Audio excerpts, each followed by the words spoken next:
Hello and good morning. We can thank my cat for unplugging my computer this morning. It was dead and sitting on the ground, and I had just plugged it in, and she unplugged it. And thankfully, with StreamYard, even if the website is closed, it still keeps the stream up. So I expect the cat to cause some more shenanigans this morning because she always does. I hope everybody is having a beautiful start to their Thursday morning. I have missed you all. And yeah, my cat is causing a ruckus. I have missed you guys oh so much. Where the hell did my mouse go? Here it is. It's been a few weeks since I've streamed, and uh, it's been a few weeks for a number of reasons. Uh, One, I was traveling for the True Crime podcast, or the True Crime Paranormal, whatever. The True Crime Podcast and Paranormal Festival, something like that. It was a lot of fun. I drove there with Shay from True Compass. Oh, I just burped. Oh, I'm so sorry. And for those of you that follow us on Twitter, you may have seen the announcement that Shay and I had that I am joining True Compass podcast. Oh, also, these are my pajamas. Uh, don't expect much this early in the morning. So I will be a co-host for Shay's podcast, and it focuses on safety and ethics and things like that. And that's totally where I want to be. I want to surround myself with ethical creators and doing the right thing because that's, what I try to be about. I have missed you guys so much. So on that trip, I was made aware of a YouTube channel and a video that was made. Uh, and I'm not going to say too much about it because I don't want to give these people more airtime than they deserve. But there is a group that is targeting a few people that I love, and because of my association, I have now also become targeted. The video was sent to me while I was driving to Colorado. This person put all my personal information in this video and made quite a few accusations about me. My last name isn't a secret, but I don't want to see my first, last name, and all my personal information in somebody's video, especially for nefarious reasons. Uh, so I decided to take a break because I don't have the bandwidth to deal with people that have that much time on their hands. Uh, when I got upset that my personal information was there and said some few things, uh, now I have made myself a target in their eyes. And yeah, just what I needed, right? But apparently, I am a grifter and I am profiting off of my fiance's murder. Um, I just want to know where the profits are. If anybody thinks that I'm profiting off anything, show me the money. Show me where my profits are because I assure you I have spent more money uh, the last 5 years than I have ever gotten. But anyway, I digress. I'm back. And we have a lot of shit to cover because there's been a lot of stuff happening the last few weeks. And I have a new family that I want to introduce you guys to that I'm working with in the San Antonio area. It's a missing persons case. The person's birthday was not that long ago. So they had a thing for her birthday.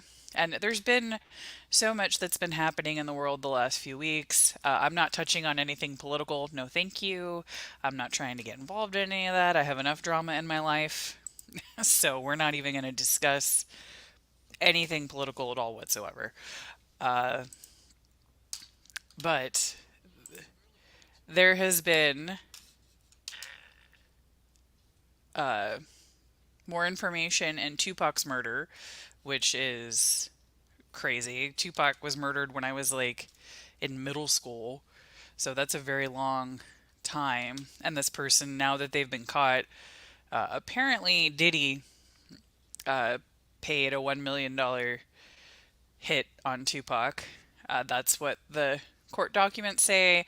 I'm skeptical of everything until I see proof. Of course, someone that is in trouble is going to say somebody else paid them to do it. If you see me moving back and forth, I am petting my cat. My cat is right here. See, there's the cat.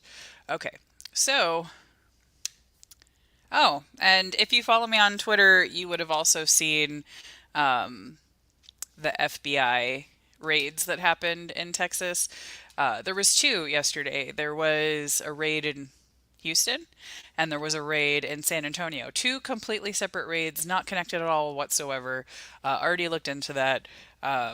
But the good news is the raid in Houston is connected to this bail bond company that myself and some friends of mine have been trying to get out of business for years because they bail out the people that no other bond company wants to deal with. And I know multiple families that have been impacted by this specific family because they have multiple bond offices. So very glad to finally see the bad people held accountable because I'm sick and tired of bad people winning. Uh, the Black Swan murder trial started this week. I knew absolutely nothing about it. I started watching some of it yesterday, and yeah, there's a lot. There's a lot going on. So we're gonna jump into. So I'm going to share uh, Bianca with you guys. Bianca is the person that has been missing since 2016. Her family lives in the Houston area. She went missing in the San Antonio area. I went to her birthday gathering that they had for her a few days ago. I got to meet her sister and some of the other family members. I offered my assistance in any way that I can help. A beautiful young woman. Her In this case, she went missing after an argument with her husband. She was planning on leaving her husband. She has multiple children that have been left behind, and they have had no answers since 2016. 2016. So it is suspected. So I don't like to accuse people. You guys know how I feel about that because I do know people that have been accused that have nothing to do with it. The husband is a person of interest, but there is no, I guess, not enough evidence to arrest him. So it's much different than, no, some of the other cases that I've discussed where I'm defending the husband, because in those cases, the husband was never a suspect of interest or anything like that. So, and here we go. Here's the news story. Now to our other top story tonight. Family and friends of Bianca Carrasco are keeping her name and legacy alive 8 years after she went missing.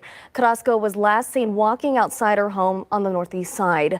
KENS 5's Earl Stoudemire highlights a new and different approach they are taking today to get answers.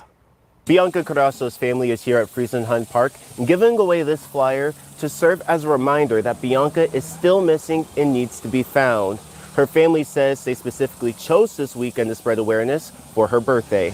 He will wipe away every tear from I was the big sister. I was going to protect my little sister, and that's what I'm here to do, to still continue to speak out for her and not let this go. I'm never going to stop fighting for her. Bianca's family and friends came from Houston and Odessa to pray and share these flyers across Northeast San Antonio. This is the first time Bianca's family is doing a public event on her birthday. We will continue to share her case, her story, talk about her, look for her, do everything we can to find her. The work doesn't end here. Bianca's family and friends are launching a social media campaign so more people can learn her story. They're using the hashtags Help Find Bianca Carrasco and Pink for Bianca. I'm going to post again and again and again until someone comes forward and gives the truth so that we can find my sister. Bianca's case is still an active and open investigation for SAPD. Crime Stoppers is now offering a $5,000 reward for anyone with information. On Sunday, Bianca would be 38 years old. Earl Stoudemire, KENS 5. Yeah, so I saw the reporters and stuff get there. I was very happy to see that the local media was covering this story. I do not own any pink other than my pajamas, apparently. So I actually showed up in a blue shirt because I don't, like I said, I don't have. So a summary of the Black Swan murder trial from NBC News is going to be next. And then we're going to show a video of the man accused of Tupac's murder in the courtroom. Apparently, he's been a very interesting person in court so far.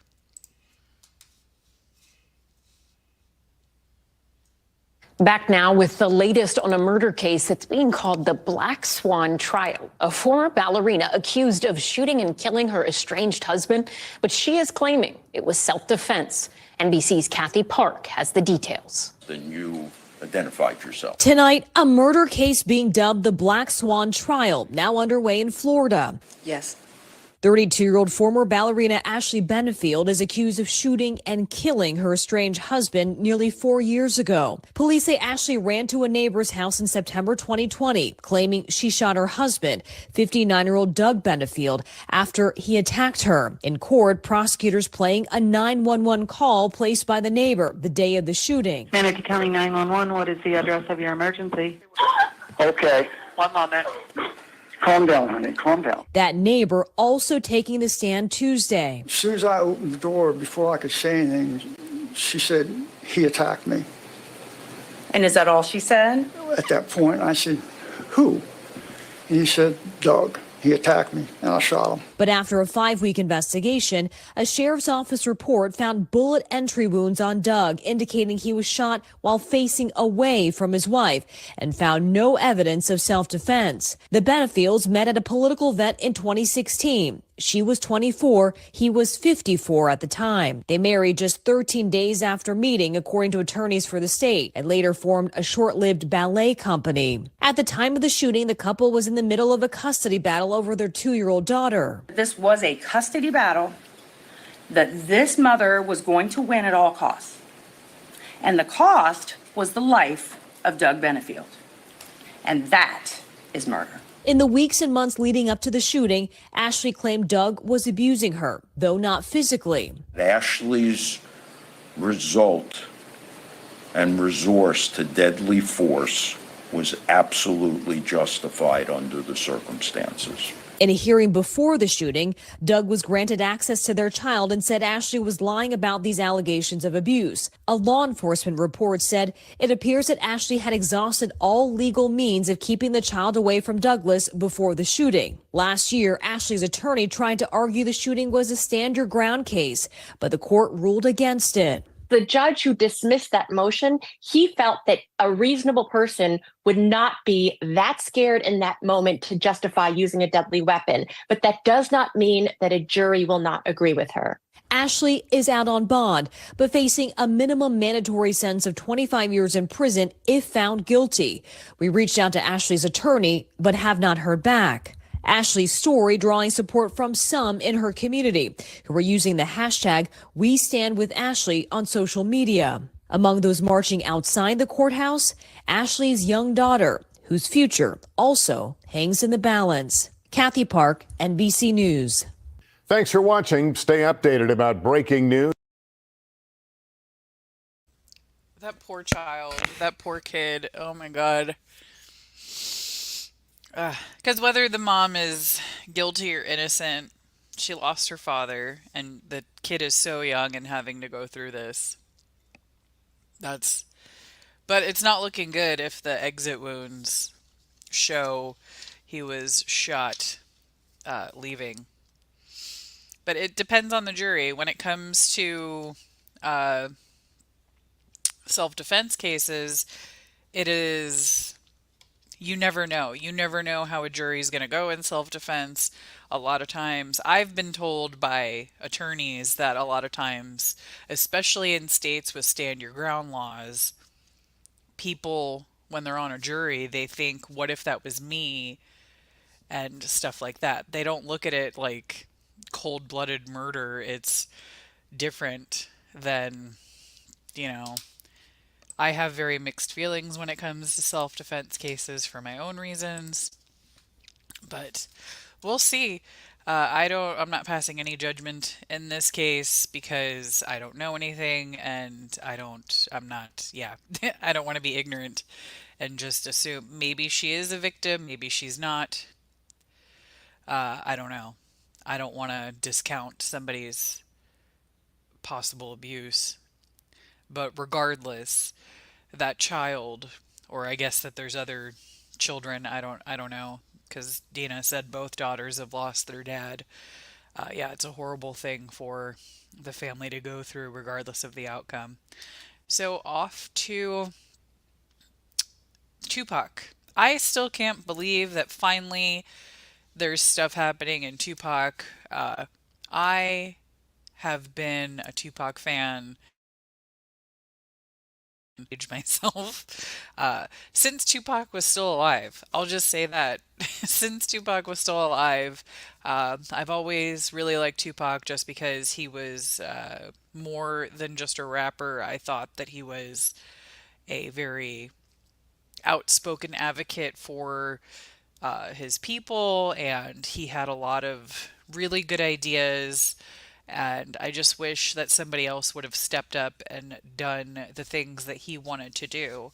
So if you look into Tupac, some of the things that he wanted to do was go into some of these major cities that have drug problems and gang problems and meet with those that are in charge, right? Because there are people in charge in those areas, and I would assume that Tupac would have respect in the streets. So he could have really brought some change. He wanted there to be like rules. He knew that he couldn't stop drug dealing. He knew he couldn't stop that, but he wanted, drug dealers to make an agreement that they wouldn't sell near schools, that they wouldn't sell during certain hours and all this stuff. And he was a great actor, a wonderful poet. And yeah, I was such a diehard Tupac fan that I wouldn't even listen to people that he had beef with. I didn't listen to Jay-Z until I was in my like late 20s because somebody that I knew from New York made me listen or made me watch the DVD, The Making of the Black Album, I think it was. But anyway, back to the video.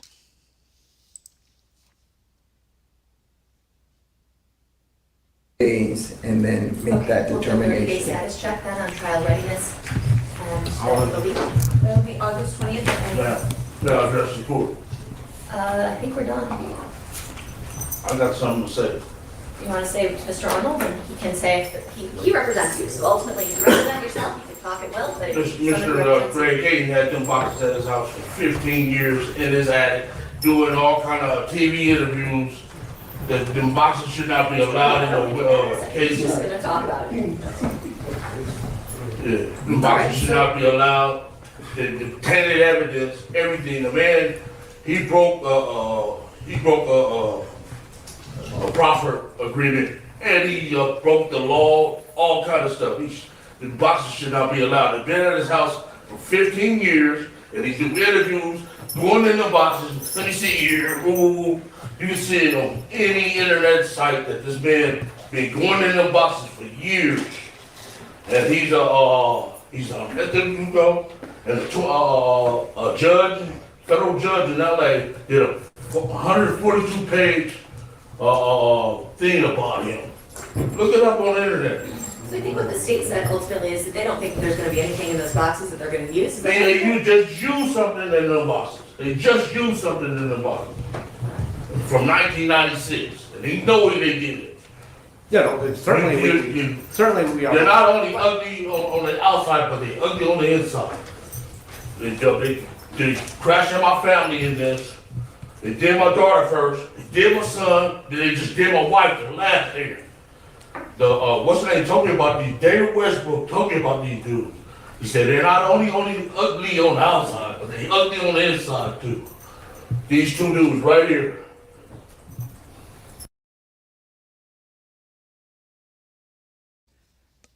What the hell is he talking about? Does anybody know? I'm guessing there's some evidence that was taken in a box. And somebody's ugly on the inside and outside. I don't. Okay. Alrighty.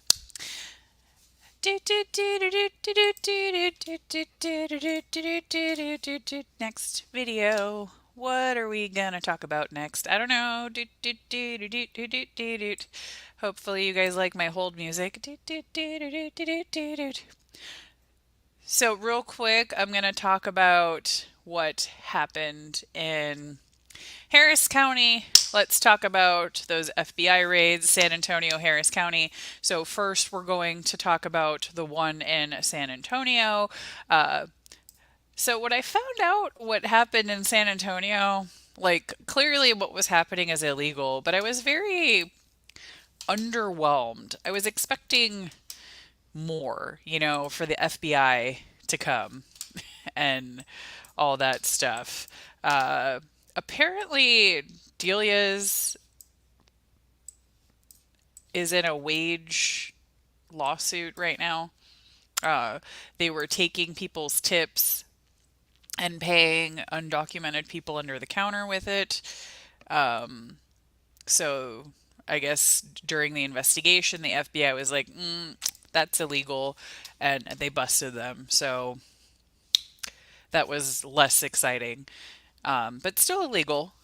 But in Harris County, that's where the FBI raid with money laundering, fraudulent bail bonds, it's all connected to this bail bond company is, I don't know why I'm doing this, like I'm Keith Lee. This bail bond company is connected to people that were bonded out that went to commit murder again. And I know families that have been impacted by this bond company, and I'm so glad that they're getting taken out.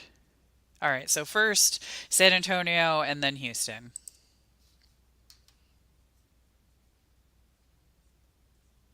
And with breaking news at noon, there is an FBI present at the Delia's Tamales location in San Antonio. Ken Spy's Vanessa Croy is live outside the restaurant on the far northwest side. Vanessa, what can you tell us? Audrey, we just got here a few minutes ago, and we do see a heavy FBI presence here at this Delia's off 1604 and Hausman. Let me give you a look.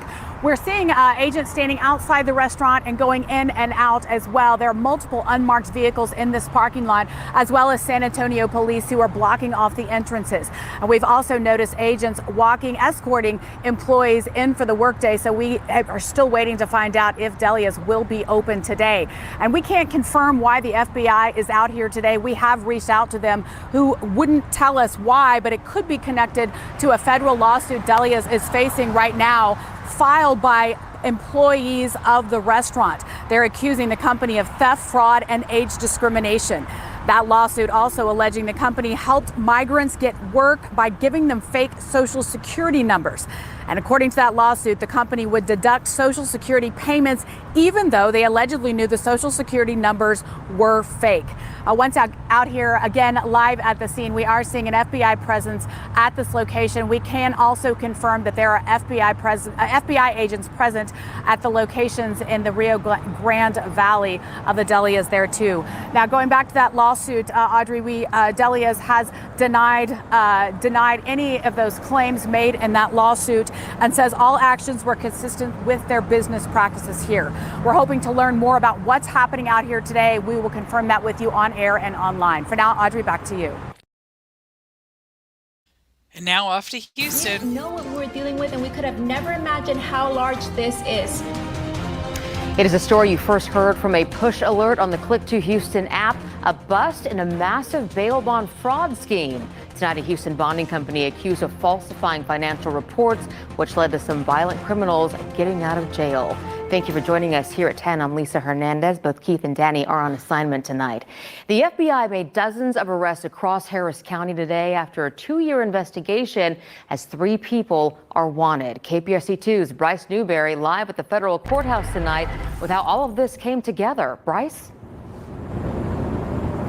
Yeah, Lisa, a total of 53 people have been indicted in this alleged bail bond scheme, including the CEO of a Houston bonding company. Tonight, we know at least 11 of the people charged got out on bonds that law enforcement sources say they normally would not have qualified for, meaning they wouldn't have been back on the streets. FBI tactical teams surrounded targeted suspects before sunrise Wednesday.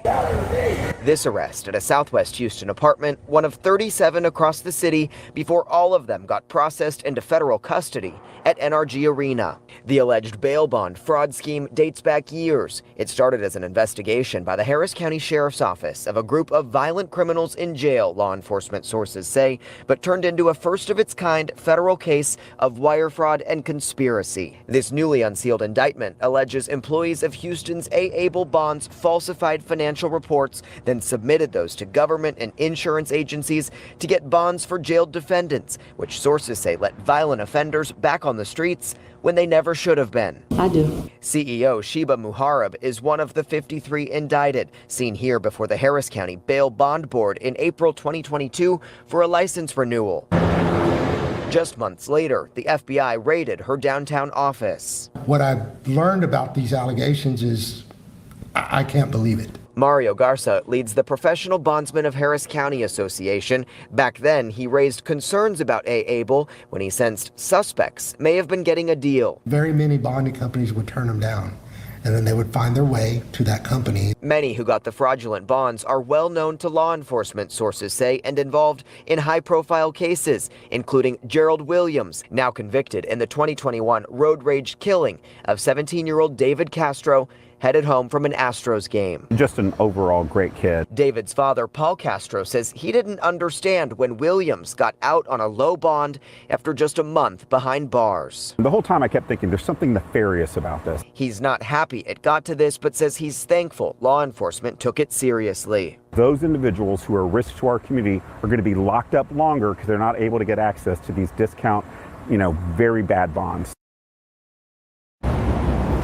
And tonight, 3 people accused in this scheme are still wanted. These are their pictures: Pamela Yoder of Detroit, Tawana Jones of Houston, and Amir Khan of Pakistan. You can call the FBI Houston field office with any tips. As for the 50 who are now in custody, some of them are expected to make their first court appearance in front of a federal judge here downtown tomorrow morning. Reporting live tonight, I'm Bryce Newberry, KPRC 2 News. Something we'll continue to watch.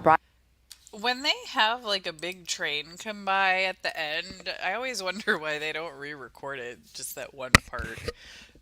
But anyway, so April Aguirre was the first person that spoke at that. April's niece, Arlene, was murdered a few years ago. The person that murdered her niece was bailed out by this company. Paul, I also know because his son was murdered in a road rage incident, has also become a very strong advocate, and I'm honored to know both of them. But as you saw from Paul, his son's murderer was also bonded out by this company. And the person that murdered Arlene's niece went to commit domestic violence and all this other stuff. But there have been I think about 200 people murdered by people that are out on multiple bonds, and not all of them have it. Most of them don't have anything to do with this company. Those are the PR bonds and stuff like that. So we don't even have the statistic for how many people were bonded out by this company and then went to commit other crimes. So if there's people that are getting PR bonds and committing crimes, for sure there's people with this bond company. And it's funny, it's A-able bonds because the AA, they'd be the first thing in the phone book, even though, nobody uses phone books now. But yeah, that one family, the Marab family, has caused so much damage to Harris County blood is on their hands. Like, I do not like them at all. It's very upsetting uh, with what has happened in that case. Um, let's see. So there was this story that I saw out of South Florida. For those of you that don't know, I am originally from Florida, so I feel like I have this special connection to Florida, especially South Florida, because that's where I've lived. One of the saddest stories that I have seen is there was a 3-year-old boy that was murdered in broad daylight. This was like 4 p.m. Shot while sliding down a slide. And there is a $10,000 reward for any tips that lead to the arrest of these suspects. I don't know this family. I have attempted to connect with them on social media so that way I can make sure that they're getting the proper resources. But like, I'm going to cry thinking about it. And this isn't anybody I'm connected to. It just, when it comes to children, it hurts a little bit more. Anybody being killed violently gets to me, but when it comes to like a 3-year-old, yeah, it really gets to me. And now at 9, a birthday party ending in toddler tragedy after bullets fly in a Fort Lauderdale neighborhood. 7's Jordan Segundo is live at the park where it happened with the very latest on the investigation. Jordan, good morning. Good morning, Lorena. Yes, well, that party here at Riverland Park in Fort Lauderdale took a tragic and horrific turn when gunfire erupted, killing a 3-year-old boy who was just out here having a good time.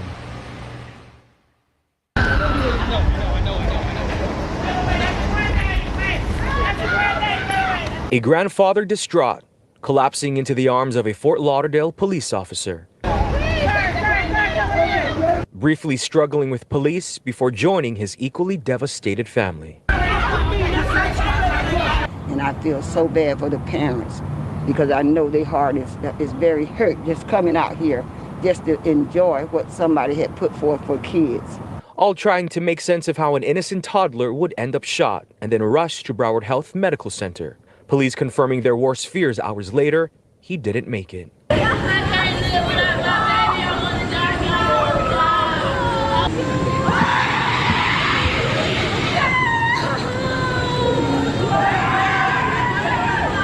Investigators say it happened around 4:30 p.m. Sunday at Riverland Park on Southwest 10th Street in Fort Lauderdale. Police taping off the area, placing at least 25 evidence markers on the street. Families say the 3-year-old victim was attending a birthday party at the park and was on a slide when gunfire erupted. Neighbors saying there were dozens of kids there. Yeah, they had a bounce house and then they had a setup, for the pavilion down there. Everything was normal. Normal until suddenly shots rang out. Balloons and party decor left knocked over. Neighbors saying the gun violence needs to end. It's just sad that our people can't get together and reason, as the word said, come let us reason together. Don't have to be killing, don't have to be violence. Just get together and find our way to solve things without the gun violence. Now, the family says it was a drive-by shooting with several people in 2 separate cars that were possibly involved. Now, it's unclear whether they were shooting at each other or if they were shooting at someone at the park. Now, this is still a very active investigation, so if you have any information to help investigators solve this case, you're asked to call the Broward Crime Stoppers. That number on your screen, 954-493-TIPS. Again, 954-493-TIPS. And remember, you can remain anonymous. I can't, I have no words. I'm going to move on to the next video and then I'm going to talk about this. I can't right now.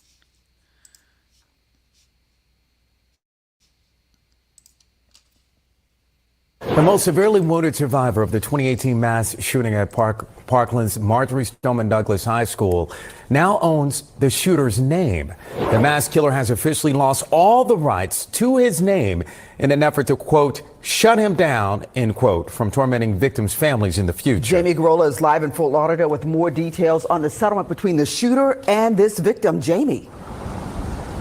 Trina, that settlement was reached earlier this month. The agreement made on Zoom while the shooter is in prison, serving 34 consecutive life sentences. Making him accountable? Well, you're not going to be able to torture nobody from jail. You're not going to be able to do any more harm to anybody involved, because now, even to give an interview, you need to ask for permission. And he was in agreement with it. Attorney Alex Ariaza says the settlement for the Parkland shooter to turn over his name to a survivor was a little unorthodox, but they got him to agree to their stipulations. According to the settlement, which NBC6 has a copy of, the killer agrees not to give any interviews to any media outlet without the express written consent of Anthony Borges. Borges was shot 5 times in the back and legs in 2018 at MSD. He still suffers from severe PTSD. He put on a little weight. He looks really good. He's going to school, but every day, it creeps up on him sometimes. And Anthony was an extremely good athlete. He was looking at potentially having a pro career playing soccer, and that was his dream. And as he will tell you, Cruz took that away from him. 16 other people were shot, 17 killed. Also, under the settlement, the shooter agrees to transfer or turn over any interest or right to use his name, including but not limited to being used in any type of production, movie, book, television, cable TV, or any other media. Sole control of his name and rights belongs now to Borges. The shooter also agreed to assign any interest he may have in any insurance policy in which he was or is named as a beneficiary. The most important thing that we were trying to do here is to achieve some closure, and for Anthony, he's going to face this gentleman that destroyed the potential of being a professional athlete, and to be able to address it. But in the end, we wanted to be able to shut him down. All right, also under the agreement, the shooter, upon death, will donate his brain and his organs for scientific research to prevent tragedies like this from happening again. Several other families also sued Cruz. There's even a mini trial next month to assess damages. That trial has been canceled. I'm sorry. What? How can you say that there's a trial next month and then say it's canceled? I'm confused. But anyway, so I wanted to share something with victims winning, after hearing that mother scream like that definitely really got to me, because I've screamed like that, and it's only a noise that somebody in great pain makes. It's not something that you hear very often. So yeah, that definitely really got to me. The only positive piece of what happened to that poor child is the police chief, the mayor, they are rallying around this family, but I'm just hoping that they stick by this family until the suspects are caught, because you and I both know when something is in the news and everybody's pissed, then all the officials come around and then there's so much support, but then they're gone. Then they have nobody. So I had responded to one of the mother's tweets, trying to make sure that she is connected to victim advocates. I put my email address in the tweet, so hopefully, if they haven't, she can reach out to me and I can make sure that she knows about the Victim Compensation Fund and other things like that, because you would be surprised how little the Victim Compensation Fund is discussed. It's not, I don't know, it's like a secret. You have to know about it and have a secret handshake or something to get it. It's really weird. So I'm very glad to hear in the Parkland school shooting that uh, that this happened, that the survivor was able to basically own the murderer's name. Like, what kind of empowerment is that? That's huge. That's amazing. Uh, so, yeah. And I've never heard of anything like that either. Oh, so there is. I have another video that has to do with uh, the 3-year-old in Fort Lauderdale. So the community leaders are, like I said, the community leaders are speaking up right now. But we want to make sure that this little boy is not forgotten, you know, in the week to 2 weeks when the next thing comes up and we move on. The world will move on, but this family will never move on. So we need to make sure that people stick with these families that have ongoing cases and the suspects are out there and stuff. And now at 6, a grieving family pleading to the public for help days after their toddler was killed in a drive-by shooting in Fort Lauderdale. They were joined by police who vow to do whatever it takes to bring the family justice. CBS News' my name is Peter Dent, joins us live from Fort Lauderdale. And Peter, police want to make sure no other child becomes a victim of this type of gun violence. That's right, Elliot. You know, Rilo Yancey, according to family members, was shot while on a slide here at Riverland Park, and Fort Lauderdale police say this case is a top priority. That's why they are circulating this flyer right here saying there is now a $10,000 reward in this case. I would like to say that we're devastated by the loss of Rilo. Damia Gilner lost her 3-year-old cousin Rilo Yancey when he was shot and killed in a drive-by Sunday afternoon at Riverland Park. We need your continued support in holding those accountable for their actions. It is critical that we get justice for Rilo. For loved ones, the death of Rilo is heartbreaking. Rilo didn't deserve this. Rilo didn't deserve this. I didn't know it was going to be my last time Sunday kissing Rilo. I didn't know this. You know, these people, they need to put these guns down. He was a special baby. Speaking with her family's permission, 8-year-old Chastity Fort says she was at the birthday party where her cousin Rilo was shot. I ran, but my uncle grabbed me. Was it scary? Yes. How do you feel about this? Sad. Detectives have released this new flyer as the police chief and mayor ask for help after a rash of deadly shootings in the past 5 weeks, claiming the lives of 3 adults as well as Rilo Yancey. So today, we stand together also to draw a line in the sand throughout our community. The shootings of 2 young children in 2 recent weeks must never happen again. The Fort Lauderdale Police Department will not stand for these acts of violence. We are investigating these incidents with the utmost seriousness and urgency in all regards. Whoever out there need to say something. If you out there, please say something. We need closure. And the only way we're going to get closure is somebody come forward. Now, police say they do have some active leads. In fact, they have recovered one of the cars used in the shooting. If you can help, call them or Broward Crime Stoppers at 954-493-TIPS. We are live in Fort Lauderdale. Peter Danch. So I'm hoping that those leads pan out and that they will have whoever caught very soon, because, yeah.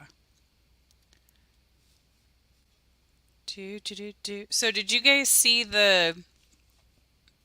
I didn't see the Karen Reed like latest meeting or court date that they had. I have no idea. I don't know what happened. So there is a little recap video here. I have no clue. So this will be new for me too. So what are we to expect? We have the defense team wanting to argue their motion that the jurors should be polled so that potentially they can knock out the most serious charge, the murder charge, as well as the leaving the scene.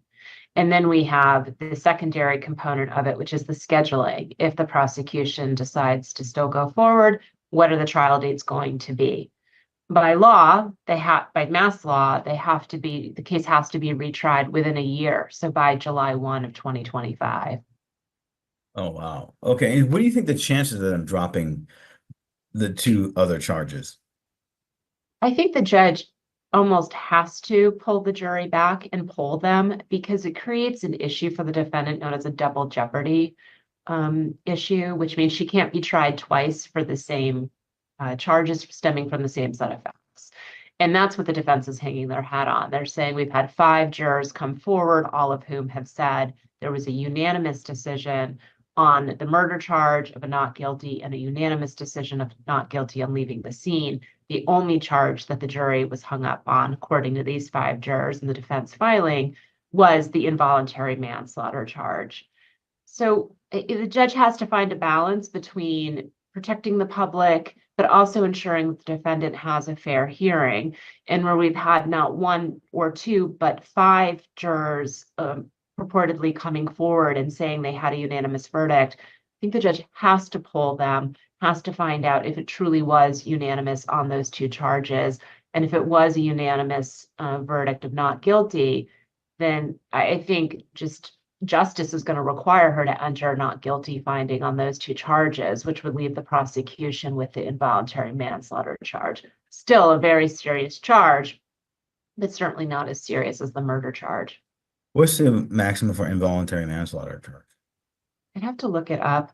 It's not a minimum penalty, like it's not a minimum jail sentence the way that you would have for a murder charge. So it could be if she was convicted simply of the involuntary manslaughter charge, it could be that she either has a suspended sentence and just has probation, or she could just get straight probation. She may not ever have jail time on the involuntary manslaughter charge. So really the big question is what was how did jurors come out on the 2 other charges that will really determine where the next steps go?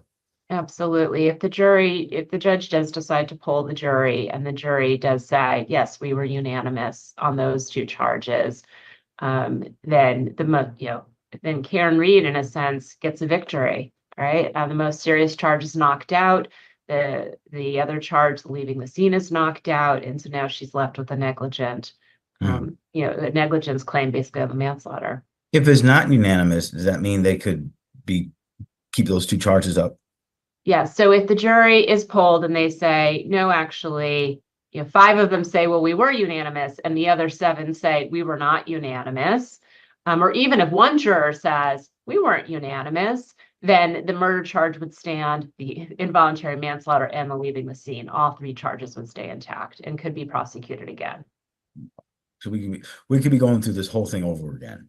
It looks like we will be going through this whole thing over again, because we have to remember that even if just the negligent, the manslaughter charge survives, you still have the same facts, the same evidence that needs to come in, because the prosecution still needs to explain through witnesses what they think happened and what their theory of the case is, and ultimately prove beyond a reasonable doubt that she was under the influence of alcohol, acted in a negligent manner, which resulted in his death. That means all those same witnesses, all that same testimony is going to need to come forth again. So we could be looking at another 9-week trial, even though it's not a murder case anymore. And what happens to Karen Reed? Does she keep her same attorneys? Can she afford this?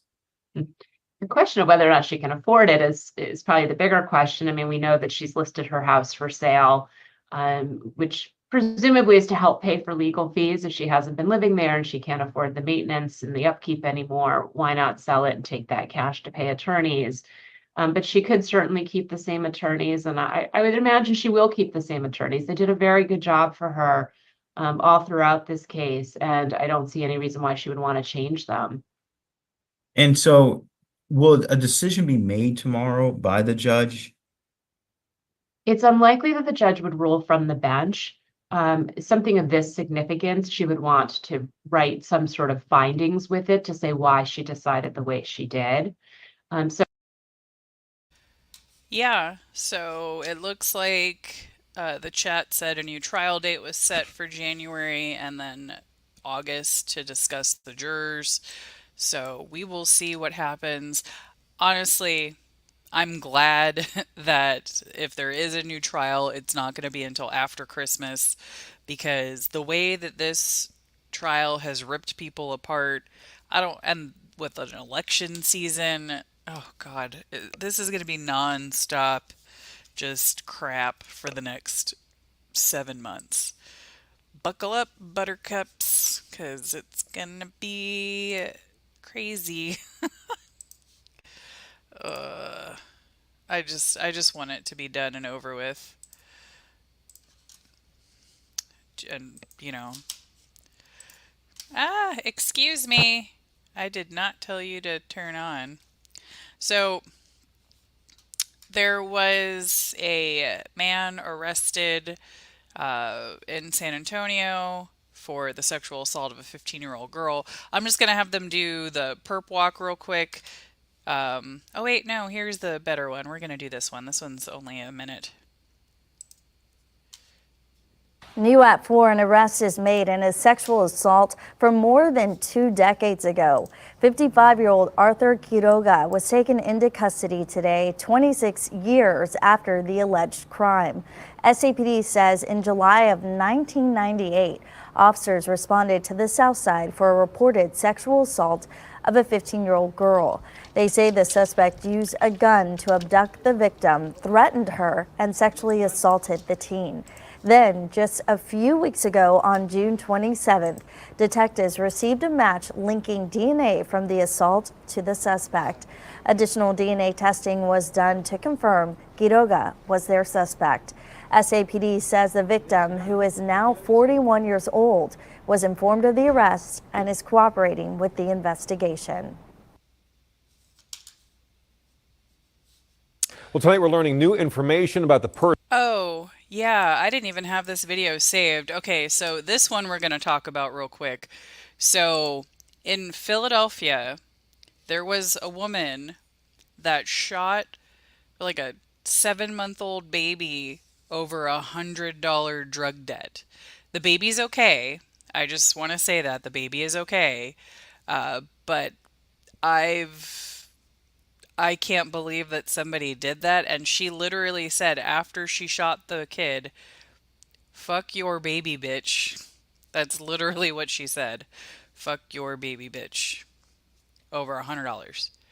But the baby is okay. The baby was shot in the leg, still horrible and traumatizing and all that. But I just want to let you guys know. I don't know if they're going to show the video. Any videos that I've seen, it's partially blurred out. But you do hear the mother screaming, my baby," and that's when the lady says, "Fuck your baby, bitch." The mother is also a minor. So I don't know if they have the mom blurred out for that reason or she's a victim, but the mother is a minor and she has a 7-month-old baby. Well, tonight we're learning new information about the person who shot and wounded a 7-month-old baby. We've learned that woman is no stranger to law enforcement. Action News reporter Brianna Gallagher is following the latest developments. She joins us live outside police headquarters tonight with full details. Brianna.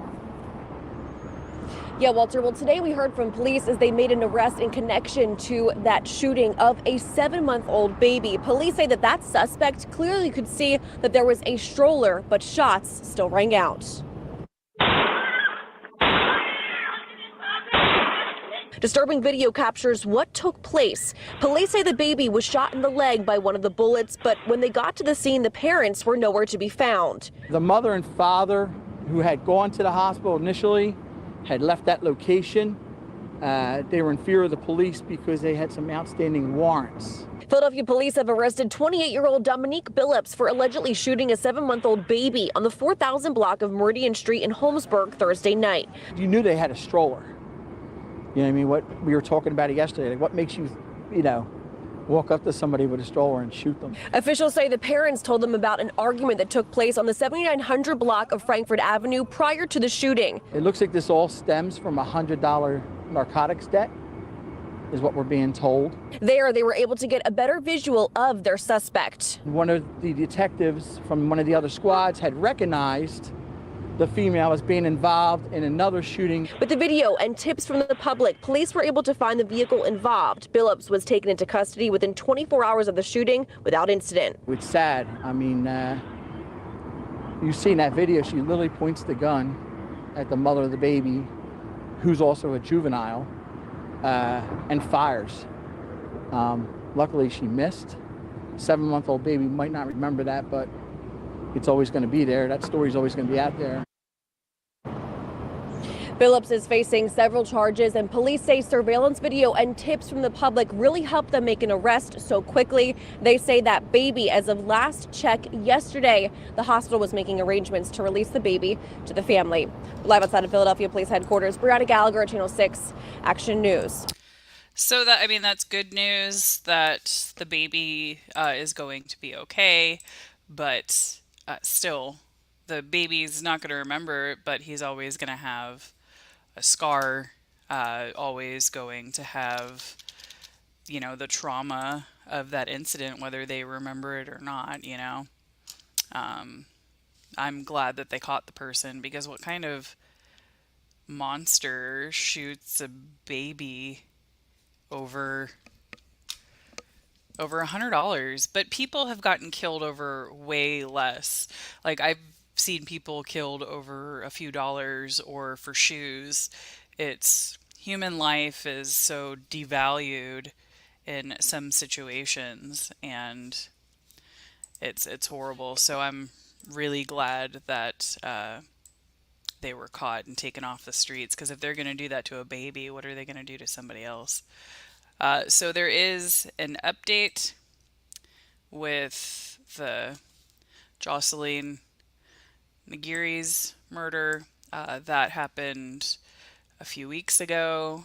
Her funeral was big.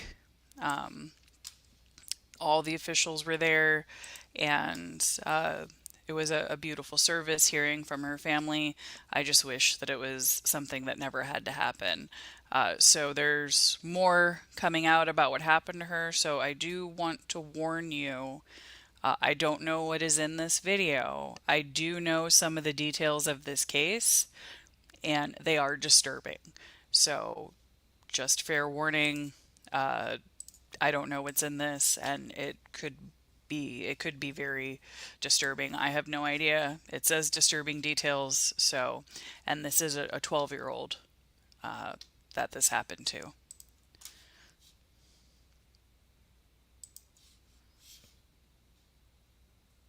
Tonight we are learning disturbing new details about the death of 12-year-old Jocelyn Nungaray. 2 Venezuelan nationals are charged with murdering the young girl and dumping her body in a North Houston bayou. Stephen Goen has been going through a new search warrant we obtained tonight.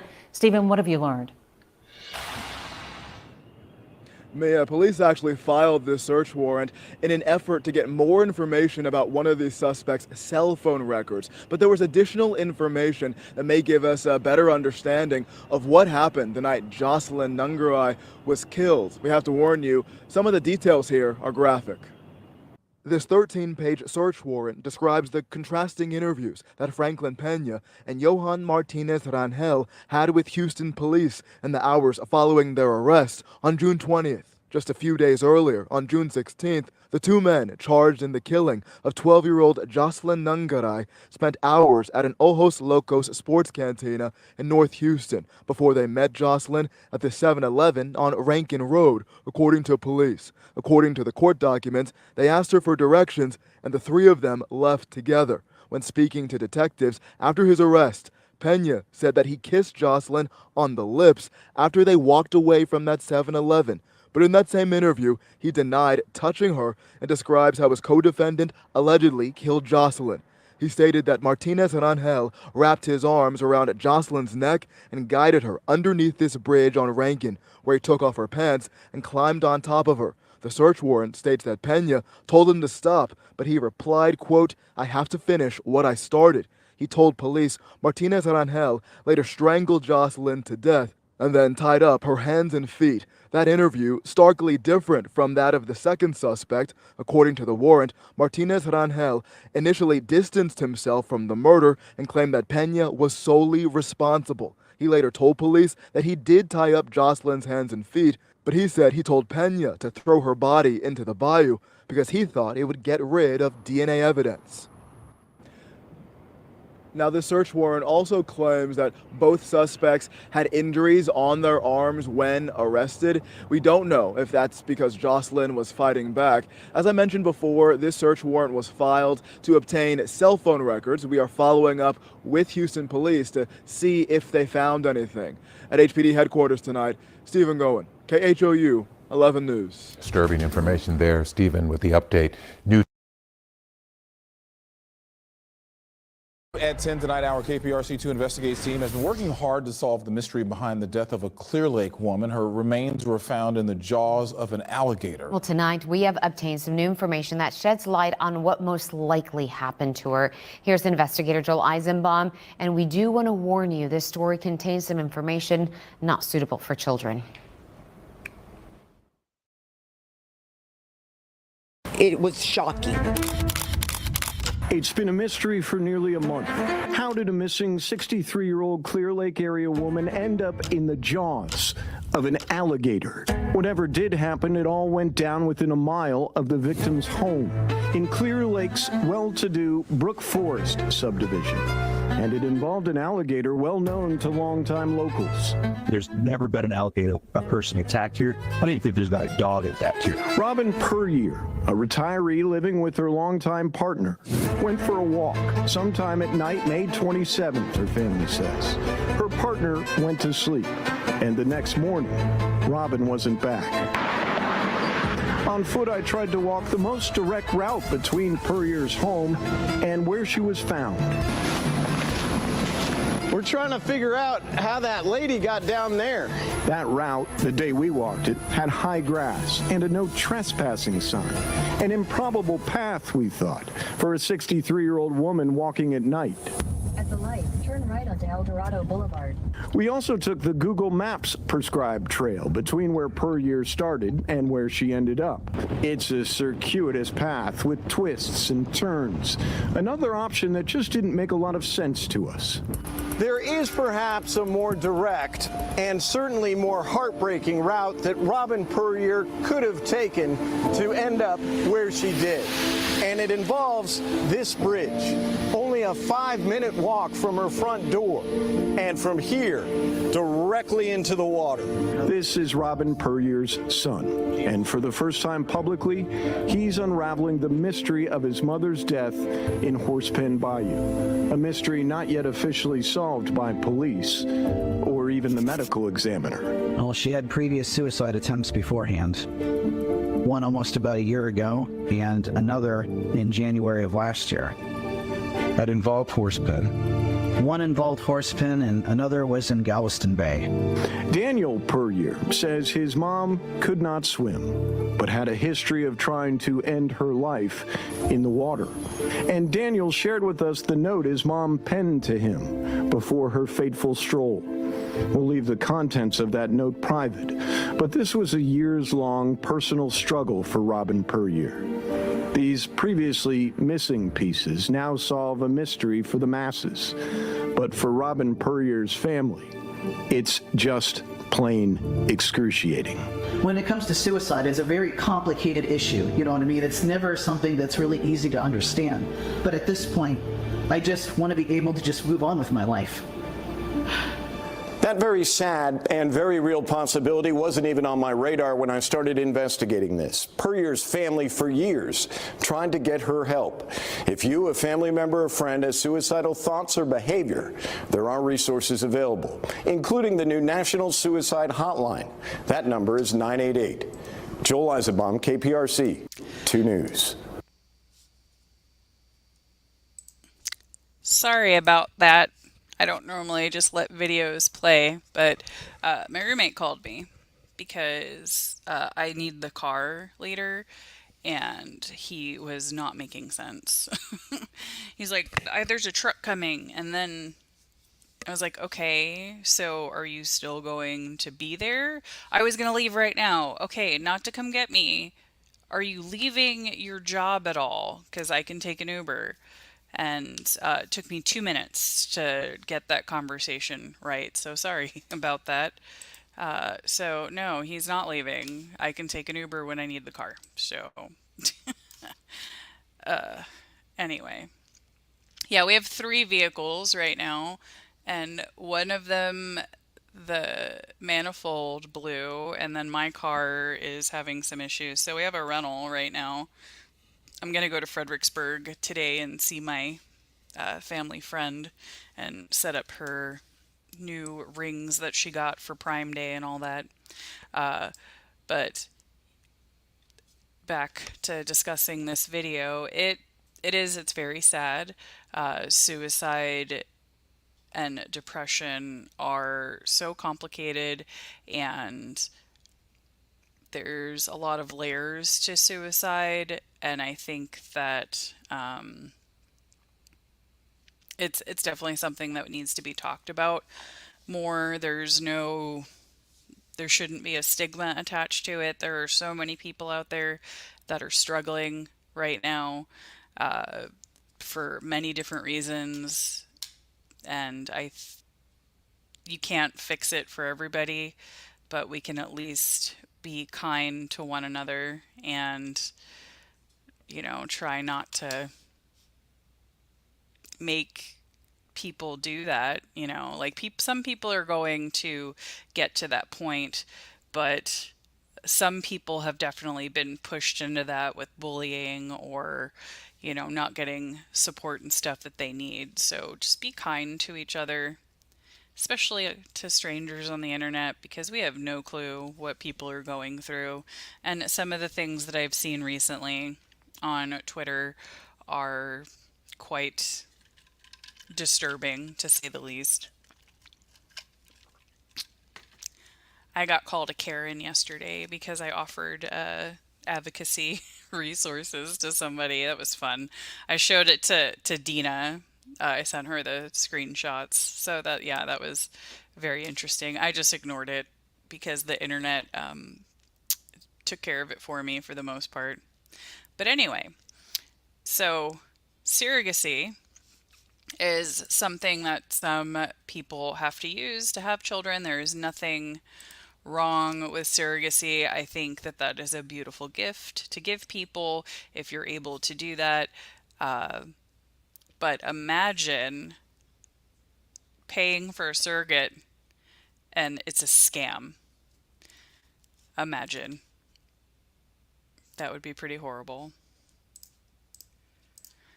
Yeah, I take, so Missy talking about medication, mine too. I've been taking antidepressants for, on and off for a while, but definitely the last year and a half or so, it's really helped me a lot because my anxiety was getting out of control. And yeah, I definitely suffer from severe depression and post-traumatic stress disorder and all that stuff. So the medication has helped me immensely. But the pain of depression, it's not something that you can heal like a broken bone. Uh, and it's not visible. So sometimes people are struggling with and you don't even know. I lost a really good friend of mine um, over a decade ago, and he was just the happiest, funniest. Well, I thought he was the happiest. He had the biggest smile and so many friends, and I was jealous of his life. I thought he had the perfect life, but I didn't know that he was struggling underneath it all, you know. But anyway, off to the surrogate scam. So this happened in Houston, of course. But first and only on 2 tonight, more families plan to join a lawsuit against a Houston-based surrogacy escrow management company accused of defrauding intended parents out of millions of dollars. Thank you for joining us now at 10 o'clock. I'm Keith Garvin. And I'm Andy Sirota. Daniela is on assignment. KPRC2's Bryce Newberry is leading the coverage on this story. And now, for the first time, he's talking to a surrogate mother weeks into her pregnancy who suddenly stopped getting paid. This is Christina Doan's baby bump at 17 weeks. Everything's great. Morning sickness is getting a little better. The surrogate mother is due on Christmas Eve. It's something that's been on my heart for so long, and it's just such a blessing. From her home in Rosedale, Indiana, helping a family grow more than 2,000 miles away in Bellingham, Washington. I think this will complete our family. Ariel Mitten is an intended parent. She had more than $38,000 in an account with Surrogacy Escrow Account Management, or SEAM, a Houston company owned by Dominique Side. That money should be paying Doan, but a month after detecting the baby's heartbeat, We got the dreaded email that all accounts were frozen. I was just shocked. the payment didn't come through. My biggest worry was making sure that she's okay and she's growing and that I'm not stressing, because stress isn't good when you're pregnant. SEAM suddenly shut down. Court records allege Side diverted more than $10 million in escrow funds to wrongfully enrich herself and her business partners. That's mine. That's mine. $2 million financed her music career, a racy rap R&B performer known as Dom, court records show. $6 million more allegedly went into her music studio. This is supposed to be safe and secure. Why would we ever think that our money would be moved into a hip hop artist's account for them to just go and live a lavish lifestyle? What would your message to Dominique be? I would like to know how she sleeps at night and how she eats her dinner every day. She won't even show her face. These photos on a Pinterest page are what's left of Side's public-facing social media accounts. The rest vanished after the alleged scheme surfaced. She skipped a hearing in a lawsuit this week and hasn't responded to our repeated requests for comment. What's your thought about how this ends? I am not sure that we're ever going to see this money. But that won't stop Doan from giving birth in just months, now on a private pay plan with Mitten, determined to deliver a healthy baby and see her in her mother's arms. Even though this is a huge storm cloud, we're just going to push it away, make a rainbow, and make our own sunshine out of this, because I'm not letting this woman win. In Harris County, so far, 2 different lawsuits have been filed against SEAM on behalf of 24 families from around the United States, as well as in Italy and France. But according to court records, hundreds of families worldwide have been defrauded by this Houston company. The FBI continues seeking information from anyone impacted. I'm Bryce Newberry. That is pretty damn stupid. Those poor families. I'm glad that the family was able to work something out with the surrogate.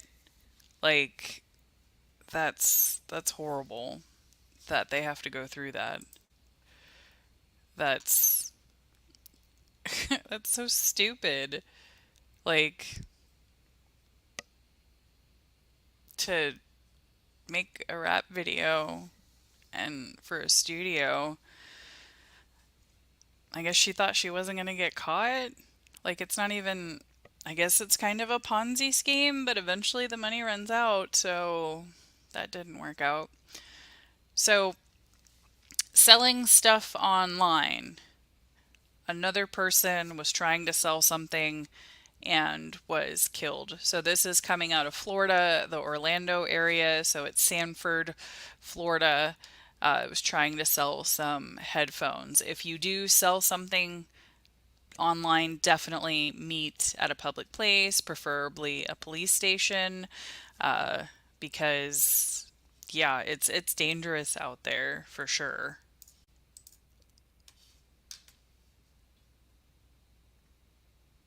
Two suspects who killed a man over a pair of headphones are still on the loose tonight.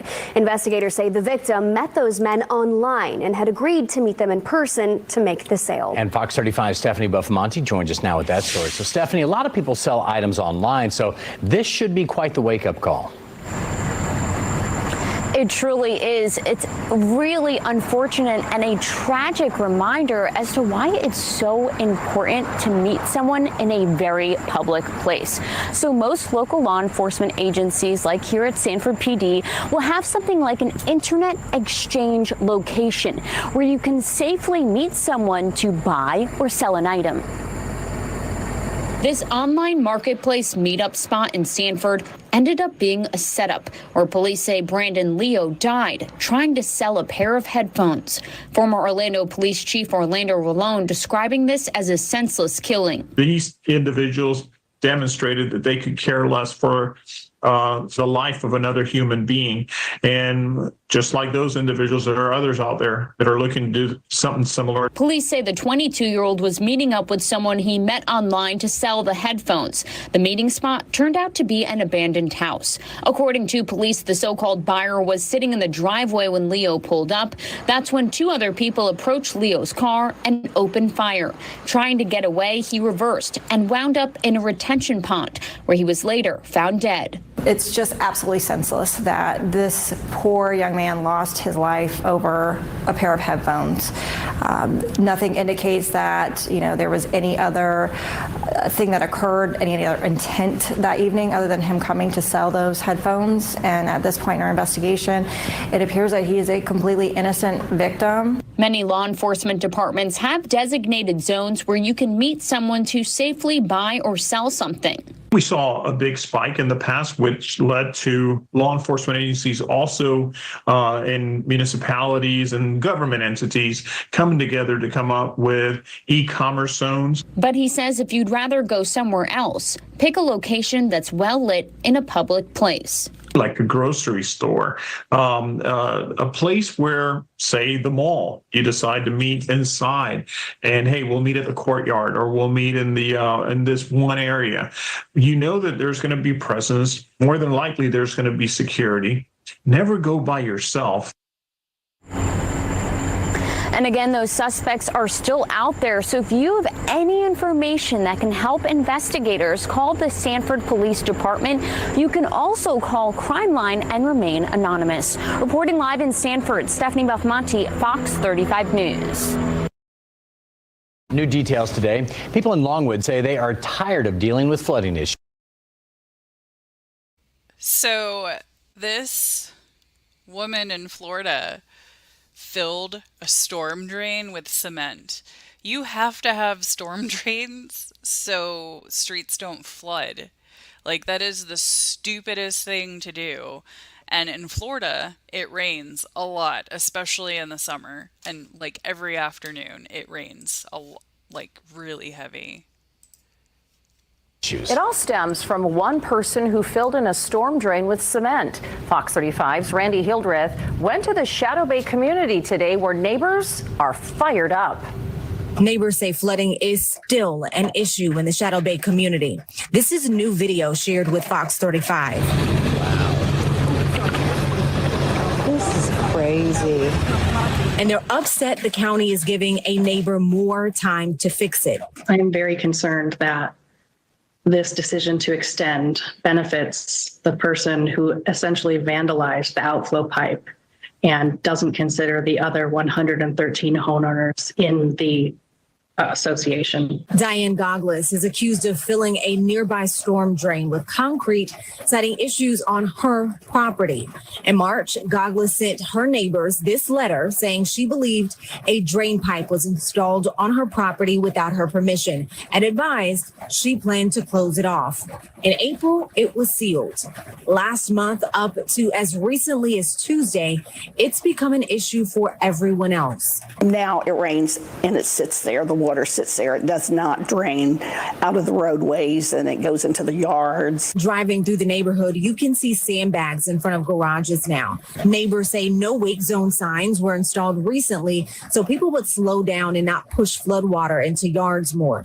Code enforcement had originally given Goggles until Monday to fix it, but confirmed Tuesday it extended the deadline until August 7th as it completes a title search on the property, saying in part, quote, if nothing happens by then, the issue would go before the magistrate.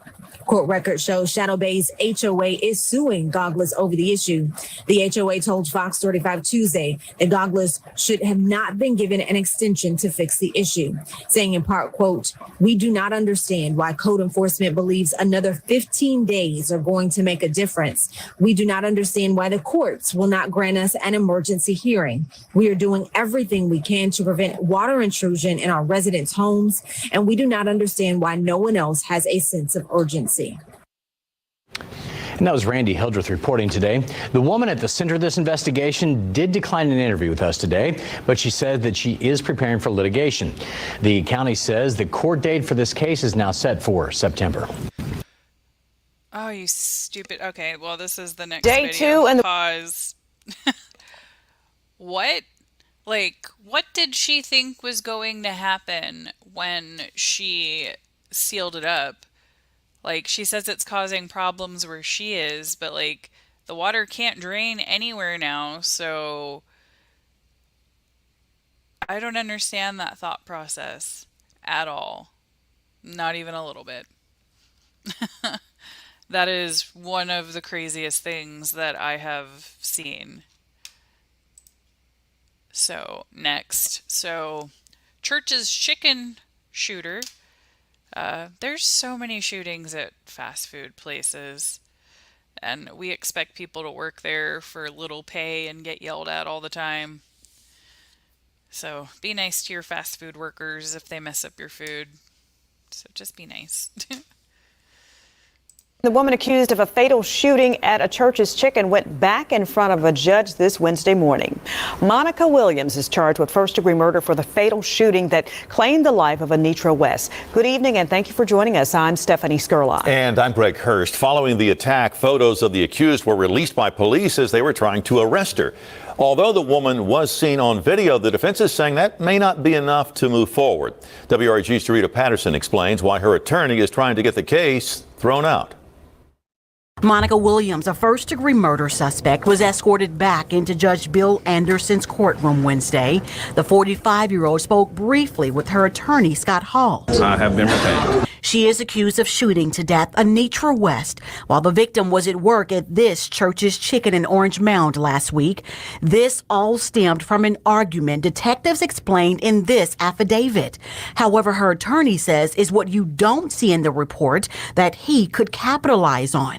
Reviewing the affidavit, I haven't seen any list of witnesses on this case, so we may be also making a motion to dismiss. This case has garnered a lot of attention. Sitting 5 rows away from Williams were half a dozen of her family members. Williams, who has mostly appeared unemotional, could be seen wiping away tears before pulling down her mask, smiling, mouthing words, and finally giving her family an okay hand gesture. But District Attorney Steve Mulroy says nothing about this case is okay. Ordinary disputes, ordinary beefs that would have just been at most a shoving match are now fatal.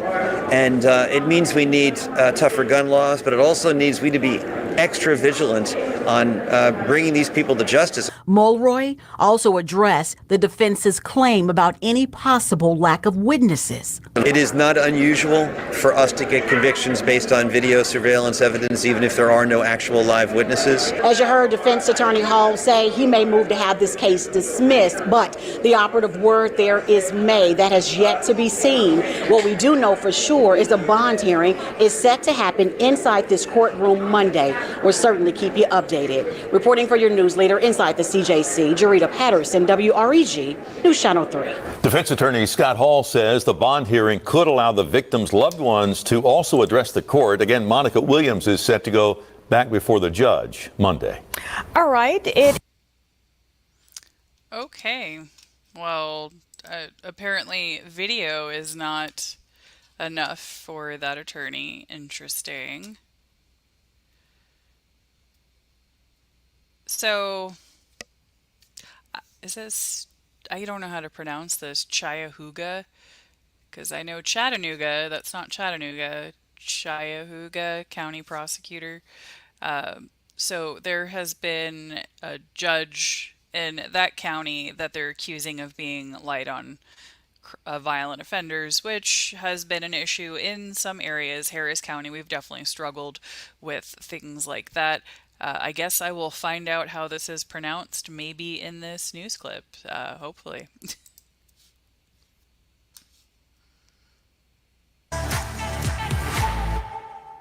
Crimes committed by kids. We are seeing more and more of it in our community.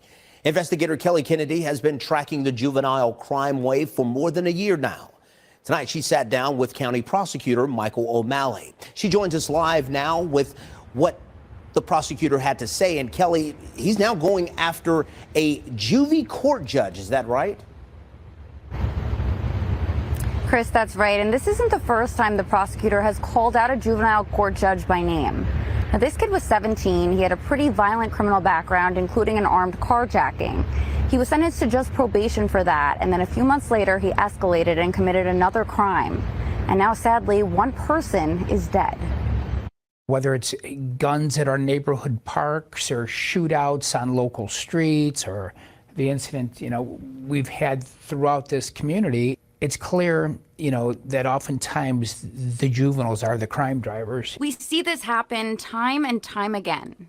Juvenile court judges letting kids skate on serious charges, and then they escalate. Cuyahoga County Prosecutor Michael O'Malley is fed up. If we're not teaching them as juveniles right from wrong, what chance do we have when they become adults? O'Malley drawing attention to one recent example of a kid with a violent past getting off with a slap on the wrist. In March 2023, a 17-year-old carjacked a 32-year-old man at gunpoint on West 100th Street in Loretta. In February of this year, he was found guilty of aggravated robbery with a gun. The same kid had already committed other crimes, including leading police on a chase in a stolen car with a gun twice. A juvenile court judge sentenced the teen to 1-year probation for the carjacking. He wasn't put on house arrest or given an ankle monitor. Within 3 months of being put on probation for a carjacking, he's in another stolen car with a gun, speeding 85, I believe in a 25. The prosecutor says in May of this year, the teen ran a red light in a stolen car at East 79th and Kinsman, crashing into a car driven by a 55-year-old woman. The 17 and 18-year-old girls riding with him were thrown out of the car.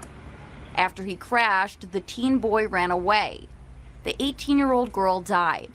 The 55-year-old woman and 17-year-old girl had fractured spines and other serious injuries. 99.9% of the public would think that if you're doing an armed carjacking with a history of previous violent crime, that you should probably receive a punishment that includes a term of incarceration. O'Malley shared the horrific details about the case on social media, even posting a photo of the judge who sentenced the 17-year-old. This isn't the first time you've called out a juvenile judge by name for handing out a light sentence like this. Why do you think it's important for the community to know who is handing out these sentences? I think it's important for the public because ultimately it's the public who puts jurists in their position. They put me in my position. And I'm not saying that being a juvenile court judge is an easy task. You're trying to balance rehabilitation and public safety. With a lengthy violent history, at some point, again, it has to swing towards public safety. And O'Malley says he will continue posting about juvenile cases like this one on social media to raise awareness. Now, I also reached out to the juvenile courts, but so far, I haven't heard back. Reporting live in Cleveland, I'm Kelly. And you won't hear back. Yeah, Tash, I fully agree. Repeat offenders, so tired of hearing these stories. Something needs to change. I'm so tired of it too, and I'm so tired of there being lives lost because of it. There's how many people have died because of lax punishment for repeat offenders with a record. Like, for what reason did this kid not have an ankle monitor? He committed a serious crime. It wasn't like petty theft or something. And we're not doing anybody any favors by being lax over and over and over. You're showing them that there's no consequences. And I'm so over it. Yeah, we have to change something. I don't understand at all why Like, why would you want it to be so lax? So in San Antonio, there was a woman visiting for a coach conference, and she was just sitting outside in downtown and was killed by a stray bullet. So, just going to share that story real quick. Here we go. Here it is. An entire community in shock tonight after a high school coach from the Jasper ISD was shot and killed at a downtown bar. That's 28-year-old Aiden Burt. She was in town for the high school coaches convention. She was sitting just outside of the Smoke Sky Bar on East Crockett with her back turned to I-37 when she was shot. She was sitting there. Police believe the shots came from the interstate. There is no leads on a suspect or a motive tonight. As the Jasper community comes to grips with this tragedy, the story getting lots of attention on social media. Understandably so. Our John Paul Barajas has read your comments and also the results of a question that we asked you at 6 o'clock. So, JP, a few hours ago, we asked viewers whether they're going out less in San Antonio because of safety concerns. What do the results say? Steve, Stephanie, that's right. And this is the active poll right now. Do you go out less often because of safety concerns? And since 6 o'clock, this has been posted, 84% of people say yes, they go out less often because of those safety concerns. But 16% say they don't, or they don't pay too much mind and still go out from it. But now to what you guys are saying on social media and commenting on. Now, they're also saying things like, I don't believe much of anything is safe in San Antonio anymore.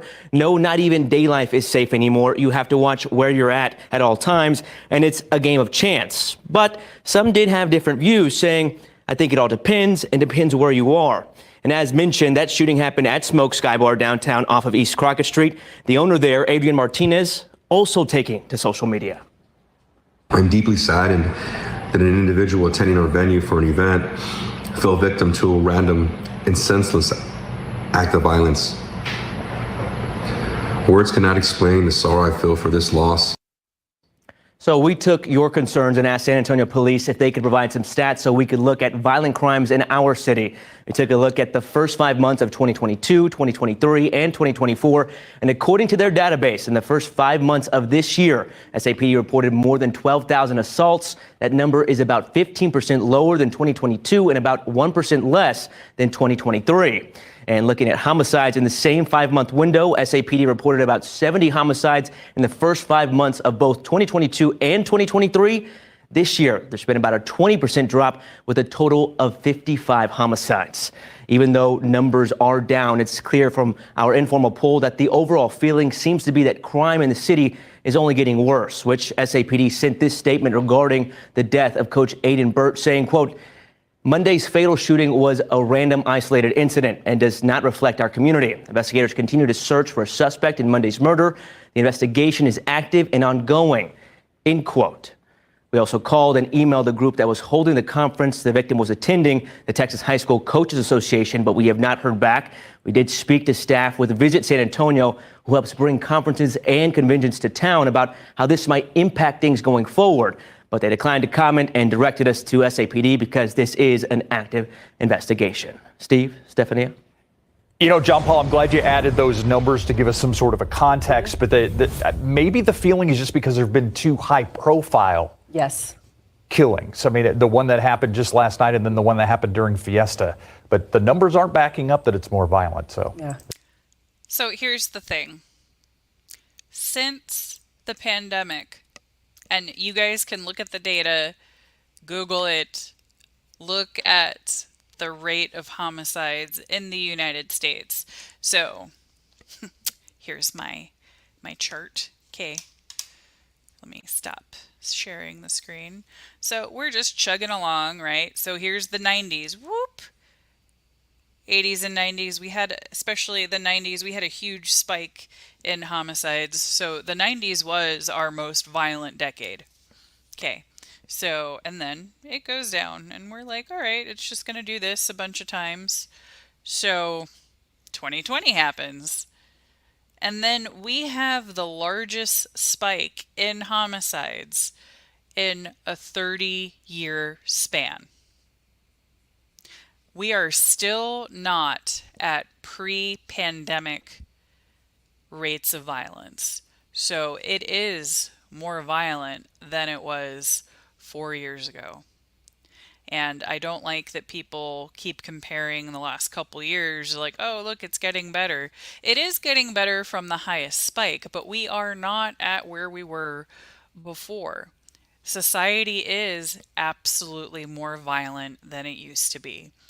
And that is a statistic fact, and the FBI data, all that stuff backs it up.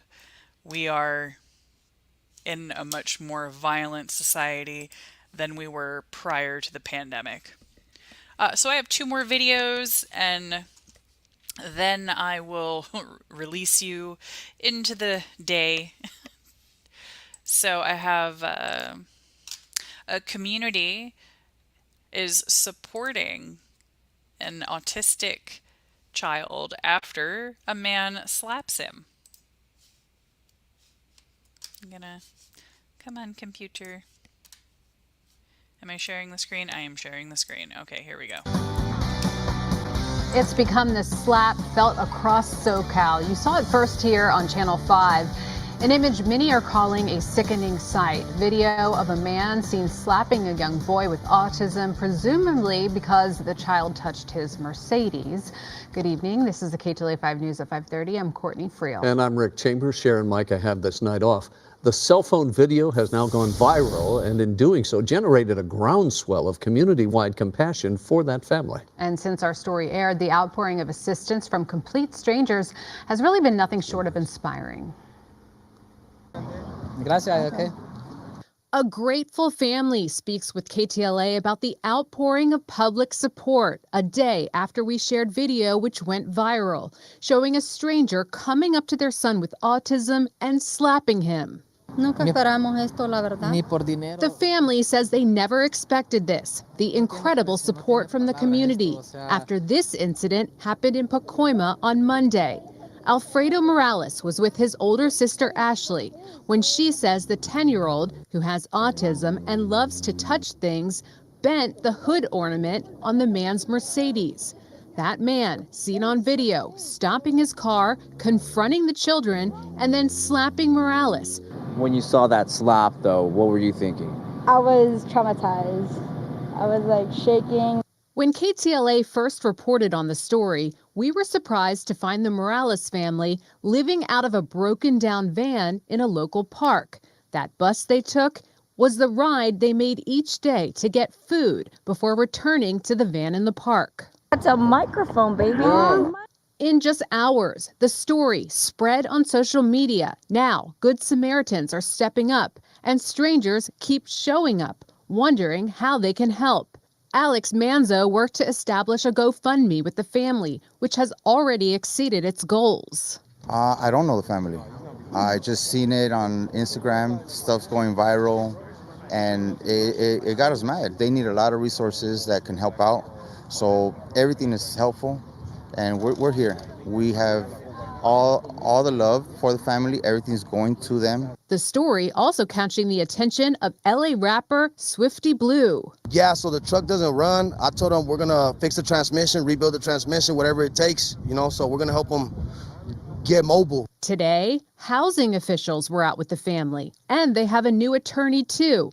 It was that rapper, Swifty Blue, who sent him the video and spurred him into action. One person connecting to another and another. I will do anything in my power to help them. And I don't mean necessarily just by filing some sort of lawsuit, but by getting them resources to turn this tragic situation into something that helps improve their lives. As for the man in the video, the family says they have filed a report with police. We have reached out to the man and have not heard back. Well, yeah, I don't think you're going to hear back because he looks like a douche canoe. So, anyway. I'm glad to see the family rally around because the family definitely needed help. The fact that they're living in a van and the van doesn't even work, their van could get towed at any time, if the park realizes that it's non-operable. And to have a child with autism, especially that kind of autism, it's tough, it's difficult. And they're doing their absolute best living in that van. So I don't want to say I'm glad what happened, but I'm glad that they've been able to get the resources that they need because of something bad that happened. So, and I have one more story out of Central Texas, another feel-good story, trying to end it on a positive note. Oh, I hit the wrong button. Excuse me. I need to change screens real quick. And Tash, yes, it'll be okay. Hopefully they're done soon. And then you can go talk to him in recovery and see what crazy things he says on anesthesia. One time when I came out of surgery, I decided that I really wanted to help the nurses with their tech issues. I was like, call me, I'll help you. I work for Apple. I'll gladly help you set up stuff. I was extra super nice to those nurses waking up. And my cat. Here is my cat being a menace, as always. Ah! Okay, hold on. Okay, go. It's not every day that a 9-year-old gets a call from police asking for help. But that is the call a Groesbeck Elementary student got yesterday. News 10's Madison Herbert joins us and introduces us to Junior Officer Lincoln. This is Junior Officer Lincoln Dobson, and he has quite the credible story to tell his friends when school starts back. That's because he was called by the police chief himself to respond to a call that only Lincoln was fit for. Here's his story on how he helped save the day. Junior Officer Lincoln Dobson wears his badge with pride today after helping an elderly neighbor who was locked out of her home. It feels good. Officer Tammy Konvichka was at the scene and says after running through every possible scenario to get inside, the police chief called Officer Dobson personally, saying he would be the perfect size for the job. This lady was stuck outside, so I called in the doggy door and let her inside. He saved the day because I wasn't going to fit through that dog door. Randall Dobson, Lincoln's dad, says he is always eager to help others, and that showed in his response to getting the call. Lincoln was actually at the city pool, so we pulled him away from his fun time and he was ready. He jumped into action and ready to go. Just like any good officer would, and that's why Officer Dobson wants to wear the uniform with them one day. So I can help people. Officer Konvichka is newer to the department and didn't even know they had junior officers until Officer Dobson showed up to help her. I think it's really cool because, again, it shows a positive side to the police that a lot of people don't see anymore. There's so much negative content with police. So being able to see something like this, it shows us in a different light. It also shows kids that we're their friends, we're not the enemies, and that they will come up to us. And Lincoln's parents are pretty proud of him too. Well, it feels amazing that not only that they would call upon him, but that he is so eager to go and assist. This is all part of a program that the department is trying to start where they recruit kids to be junior officers to help them respond on calls such as this one. The police chief told me the kids here have such servants' hearts, and he wanted to give them an outlet to not only help people, but to build bonds with the officers here too. I'm reporting in studio, Madison Herbert, KWTX News 10. I love that. I didn't know that they did that. That's adorable. It must be a smaller town, because like if I called the police in a major city like Houston or Miami, like I'm lucky if they show up. But one time my mom accidentally locked herself out when she was watching a toddler, and she called the police and they helped her open it. And when she told me that, I was like, I'm really happy for you that they still do that, because the places I've lived in the last like 15 years would never. So I love that. That's an adorable story, and that's a perfect thing to end on. Try to do some good vibes today. So it looks like some people are streaming the Black Swan trial. Recovery Addict is on.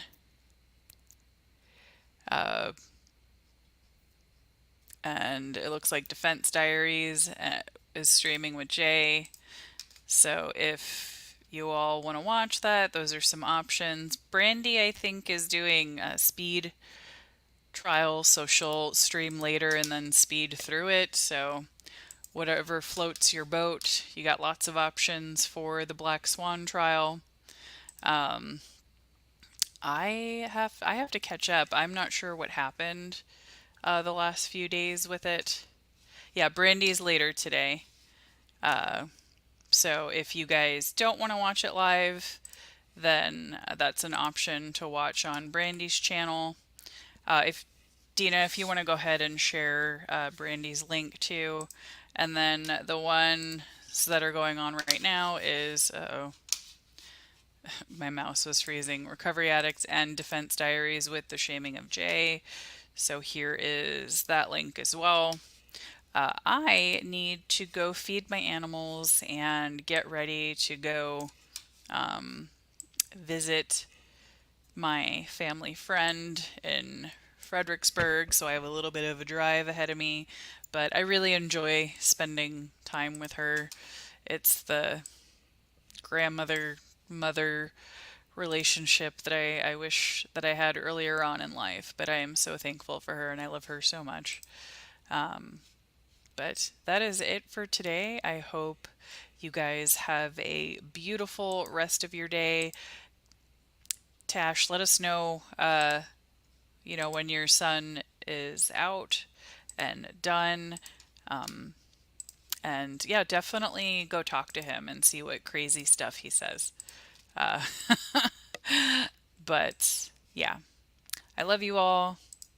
I hope you have a wonderful rest of your day, and I will see you again soon. Bye, y'all.